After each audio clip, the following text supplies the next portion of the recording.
Partout en Europe, les entreprises sont confrontées à une pénurie de main-d'œuvre et avec la transition numérique et verte, la demande en compétences spécialisées est plus forte que jamais. Comment répondre à cette demande croissante? Dans cet épisode de Real Economy, nous voyageons à travers l'Europe pour explorer les défis rencontrés par les entreprises et voir comment booster les compétences peut aider à combler ce manque de travailleurs. En commençant ici, en Slovénie.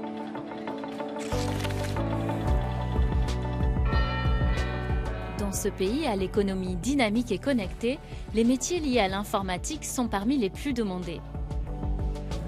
À Ljubljana, Rok Zajc, qui dirige une entreprise de marketing digital, a beaucoup de mal à recruter certains profils, en particulier les plus expérimentés. We try to find different profiles from design, from performance marketing, from software developers and senior designers, but you need a lot of self-motivation and do some different courses to, let's say, come to the senior level for the things that we are actually providing. I think that the competition right now is not just between Slovenia or in Slovenia, but it's in all countries in Europe and also in the world. And the salaries that we can offer, they can get it better from countries abroad and so on. So I think this is one of the main problems. Pour atteindre son objectif de 20 millions de professionnels des technologies de l'information et de la communication d'ici 2030, l'Union européenne estime qu'il manque encore 11 millions de travailleurs. Véritable défi pour la Slovénie, c'est à la faculté d'ingénierie de Ljubljana que j'interroge la ministre de la Transformation numérique, Emilia Stojmenova-Dur. What specific measures are you taking to enhance the digital workforce in Slovenia? Definitely it's adapting the education system. It's not only Slovenia, it's not only Europe, but it's all around the world because the technology has changed completely. But this is something on the long run. What the governments can and should do is also to reskill the existing labor force to make sure they get the skills that are needed. So in the last year, approximately 30,000 citizens were able to attend these free courses. For Slovenia, with a population of 2 million, is really a lot. New technologies like artificial intelligence are completely changing our lives, the way we're working, the way we are educating. It is here to stay, and we need to adapt. And if we adapt sooner, the better. Right. And can you share some good practices? Only 17% of the experts in ICT are female. Maybe my most favorite project is the one digital, which was about skilling and upskilling young women. We were collaborating with the industry, so the industry was able to get the right workforce. Adapter les compétences des travailleurs à la demande du marché fait partie des ambitions de la Commission européenne. Alors, que propose-t-elle pour rééquilibrer le marché du travail? Voici notre cours accéléré.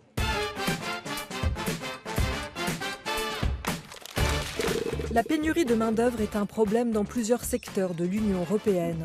Dans l'industrie, 22% des employeurs déclarent ne pas pouvoir trouver les travailleurs dont ils ont besoin. 28% des employeurs du secteur de la construction ont le même problème et 30% de ceux des services. La population en âge de travailler passera de 265 millions de personnes en 2020 à 258 millions en 2030.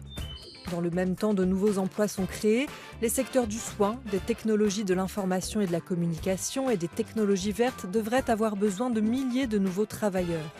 La pénurie de main-d'œuvre pourrait nuire à l'économie. C'est pourquoi l'Union européenne prend des mesures pour adapter et améliorer les compétences des travailleurs, faciliter leur mobilité au sein de l'Union européenne et renforcer la reconnaissance des qualifications acquises en dehors de l'Union pour attirer du personnel de pays plus lointains. De l'autre côté de l'Europe, ici au Portugal, je pars à la rencontre d'une entreprise spécialisée en métallurgie, un secteur très en demande de compétences techniques. Les opérateurs de machines pour le travail des métaux font partie des professions les plus demandées dans l'Union, comme les ouvriers du bâtiment, les professionnels de la santé, les chauffeurs de poids lourds, les cuisiniers ou les développeurs de logiciels. À Lisbonne, je retrouve Nuno Teixeira, PDG du groupe métallurgique Alcil, qui est en besoin constant d'ingénieurs et d'opérateurs pour leurs machines manuelles et numériques. Uma das maiores dificuldades no nosso setor é de facto encontrar pessoas com qualificações nesta área, porque cada vez as pessoas acabam por preferir outro tipo de atividade. E há uma ideia do passado que é um setor muito pesado, pesado no sentido de muito esforço no trabalho. Avec la digitalisation et la robotique, ce secteur a connu une évolution importante. Nuno essaie donc d'attirer et retenir les talents du Portugal comme des pays lusophones. Cada vez mais são necessários conhecimentos técnicos em áreas diferentes, como a informática, que juntamos depois à área da própria maquinação, em que as peças são cada vez mais complicadas. As empresas, se querem cativar pessoas, têm que dar oportunidade para que as pessoas possam evoluir, possam ter o seu crescimento também profissional e conciliá-lo com toda a sua vida particular. Eduardo et Rui sont tous deux opérateurs de machines. C'est pour eux une toute nouvelle carrière qui a débuté par une formation professionnelle d'1 an et demi. Eu venho de uma área completamente diferente, não conhecia bem esta área. Quando acabei a formação, adorei isto, acho que estou bem e sim, é para continuar. Esta é a minha profissão agora. É uma área muito desafiante, em que todos os dias aparecem coisas novas, exigentes, e portanto é algo que me está a cativar bastante e eu vejo como um futuro promissor.